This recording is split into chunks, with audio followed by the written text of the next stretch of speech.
당협위원장까지 지낸 제가 저희 분신과도 같았던 당을 떠날 결심을 하기까지는 많은 고뇌와 눈물이 있었습니다. 제가 잘못한 것이 있다면 10년간의 좌파 정권을 종식시키고 한나라당의 집권을 위해 불철주야 노력한 죄밖에 없습니다. 그러나 결과적으로 저는 기획공천위에 정치적 학살을 당했습니다. 이번 공천 과정 어디에서도 새누리당 비대위원회에서조차 강조한 원칙과 기준에 의한 시스템 공천은 찾아볼 수 없었습니다.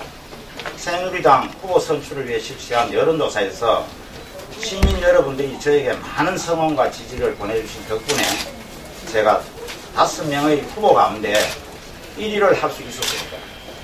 많은 시민들은 이 여론조사 결과를 바탕으로 국민 경선을 통해 새누리당 후보를 선출할 것이라 믿었고, 언론에서도 당 관계자의 말을 인용해서 우리 경주를 경선지역으로 분류해서 보도하기도 했습니다. 그러나 새누리당 공천위는 자신들이 정하고 누차 강조한 공천 기준을 무시하고 우리 경주를 전략지역으로 선정하고 전략공천자를 발표하기에 이르렀습니다. 그런데 전략공천을 받은 사람에게 법적 문제가 생기자 25% 컷오프 규정에 의해 탈락된 것으로 언론이 보도한 현역위원을 다시 공천했습니다. 현역위원 교체 요구도 조사에서도 60%의 시민들이 현역위원을 교체해야 한다고 했습니다. 그럼에도 불구하고 새누리당은 이러한 시민 정서를 무시하고 아무나 뽑아도 찍겠지라는 오만과 독선으로 묻지마 공천을 했습니다. 이것은 우리 경주 시민들을 우습게 보고 바보 취급을 한 겁니다. 어느 누가 이런 제멋대로 공천에 승부할 수 있겠습니까? 존경하는 경주 시민 여러분, 시민 여러분들께서는 저를 선택해 주셨지만 저는 새누리당으로부터 버림받고 말았습니다. 시민 여러분께서 저를 한번 지켜주십시오. 선거기간 13일 동안만 참고 도와주십시오. 지역 발전과 정권 재창출을 위해 새누리당에 바로 되돌아가겠습니다. 저는 제가 가는 길이 아무리 힘들고 어렵다 하더라도 시민 여러분과 함께 헤쳐나가겠습니다. 이제 저는 새누리당 공천이 아닌 경주 시민 여러분이 주시는 시민 공천으로 이번 총선에 출마하고자 합니다. 더욱 겸손하고 낮은 자세로 경주 발전을 위해서 최선을 다하겠습니다. 끝까지 성원해 주시고 변함없는 지지를 부탁드립니다. 감사합니다. 경주시장이 사실상 포기선을 했습니다. 그렇지만은 저는 그 뒤에 바로 뒷날 성명에서 이 자리에서 발표를 했거든요. 뭐냐면은 시민들의 여론을 다시 수렴해서 많은 시민들이 원하면은 한손 본사 도심 이전을 재추진하겠다 이렇게 분명히 약속을 드렸습니다. 그래서 이번 선거에서도 한손 본사 도심 이전 이 추진 과정에 있었던 일이라든가 앞으로 어떻게 하는 이거는 분명히 논의가 되어야 됩니다. 누가 무슨 말하고 누가 어떻게 발목을 걸었고 누가 어떻게 추진을 하려고 그랬다 하는 이런 거는 시민들이 알아야 됩니다. 이 그냥 요양무양 넘어갔으면 될 일은 아니거든요. 뭐든지 이 경기의 최고 핵심 이슈가 이렇게 아무 결말도 없이 그냥 스스로 물러나 사라지니 이거는 안 된다고. 뭔가 결말을 짓긴 지어야 된다.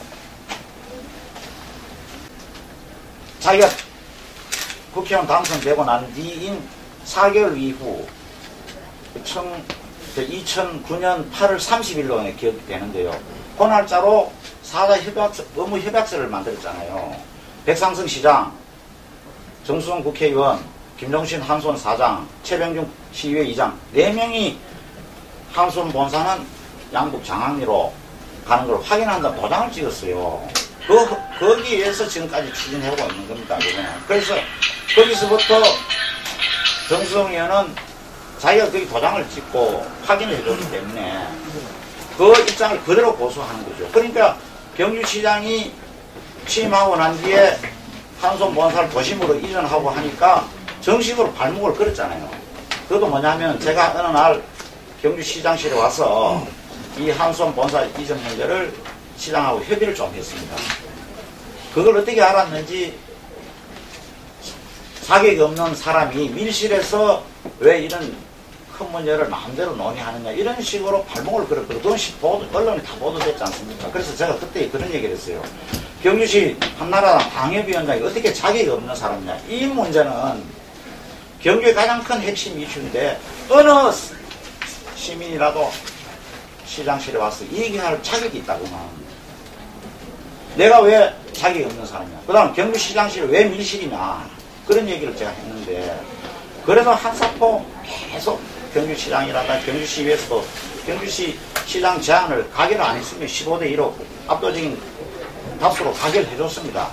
저도 청와대도 다녀왔고 우리 한나라당 경주시 당협위원회도 경주시장 제안 적극 받아서 우리가 돕겠다 이렇게 성명서를 발표해 놨는데 정수홍 의원은 이런 민의를 무시하고 계속 발목을 건 거거든요. 또 뭐라고 했느냐 하면 어느 신문에 또 기자회견을 한번 봤어요.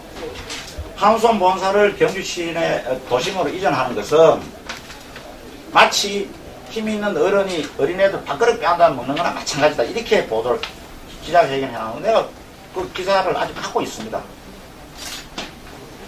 그런 식으로 발목을 걸고 뭐 시장이 전화를 했니 안 했니 계속 이런 식으로 사사건건 물고 늘어지다가 결국은 국회 예산결산위원회에서 지경부 장관이 오니까 그 질문한 거 아닙니까? 최초에 상황으로 가격되어 있는 걸 또 사자간의 업무협약서로 확인까지 했다. 그런데 경주시장이 지금 한손 본사를 도심으로 이전하려는데 지경부 장관의 입장은 어떠냐 이런 물었더니 지경부 장관 한 얘기가 처음부터 그리 정해졌고 또 사장간의 협약서가 그리 되어 있으면은 다른 특별한 사정이 없는 이상은 그 원칙이 존중돼야 되지 않겠느냐. 양국 주민 동의 없이는 도심 이전하는 게 어렵지 않겠느냐. 이렇게 원칙론을 얘기하고 그 이튿날 퇴임해버렸어요. 그래서 이제 언론에서는 퇴임을 하루 앞둔 지경부 장관에게 마치 이것을 반대하는 듯한 발언을 유도하기 위해서 질문한 거 아니냐. 이렇게 그때 언론이 났었어요. 저도 그 말에 동의하거든요. 굳이 퇴임을 하루 앞둔 지경부 장관한테 왜 그런 얘기를 하는가. 뭐 경주 시민들은 정수홍 의원의 한손 본사 도심 이전에 반대하는 거 다 알고 있습니다. 그거 모르는 사람 누가 있습니까? 그러면은 경주 시민들이 도심권 10만 시민들이 그렇게 원하는 걸 반대하는 이유가 뭔지 어떻게 말을 했는지 앞으로 어떻게 하면 분명히 논의가 돼야 됩니다. 이거는.